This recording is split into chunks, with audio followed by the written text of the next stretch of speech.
Assalamualaikum warahmatullahi wabarakatuh. Perkenalkan, nama saya Pipih Ayu Damayanti, CPNS dari Direktorat Jenderal Pembiayaan Infrastruktur Pekerjaan Umum, Kementerian Pekerjaan Umum.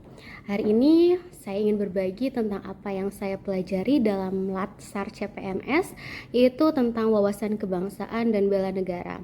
Materi ini tentunya sangat penting karena bukan hanya mengingatkan saya pada sejarah perjuangan bangsa, tapi juga menegaskan peran saya sebagai CPNS di masa kini.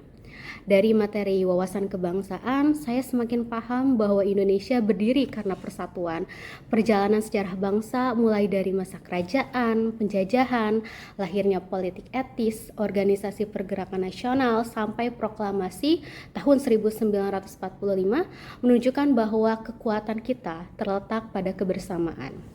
Sebagai ASN, peran kita bukan sekedar melaksanakan tugas administrasi, tapi juga menjadi perekat bangsa. Itulah sebabnya 4 konsensus dasar, yaitu Pancasila, Undang-Undang Dasar 1945, Negara Kesatuan Republik Indonesia, dan Bhinneka Tunggal Ika harus benar-benar kita hayati. Tapi tentu saja tantangan kebangsaan hari ini berbeda dengan masa lalu. Ancaman bukan lagi penjajahan bersenjata, melainkan isu-isu kontemporer.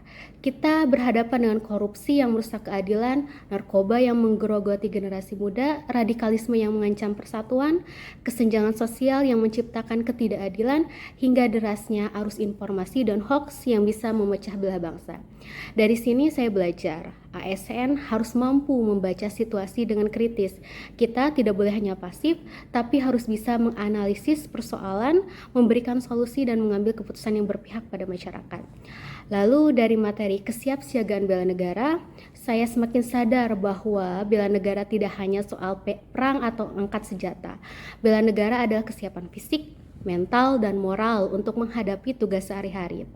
Ada 5 nilai dasar yang harus selalu saya pegang, yaitu cinta tanah air, sadar berbangsa dan bernegara, setia pada Pancasila, rela berkorban, serta memiliki kemampuan awal bela negara. Nilai-nilai ini nyata dalam kehidupan sehari-hari, misalnya bekerja dengan jujur adalah bentuk bela negara, melayani masyarakat dengan tulus adalah bela negara, menjaga kerukunan, menaati hukum, dan disiplin dalam pekerjaan, semuanya adalah wujud nyata bela negara. Jadi, mengapa wawasan kebangsaan dan bela negara penting untuk dipahami?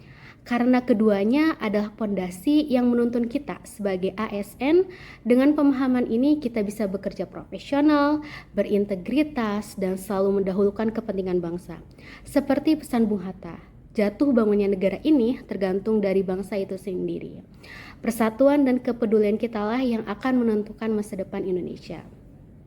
Itulah refleksi pembelajaran saya hari ini. Harapan saya, nilai-nilai wawasan kebangsaan dan bela negara tidak berhenti hanya sebagai materi di kelas, tapi bisa menjadi pegangan dalam sikap, perilaku, dan pengabdian saya sebagai ASN. Sekian, terima kasih. Wassalamualaikum warahmatullahi wabarakatuh.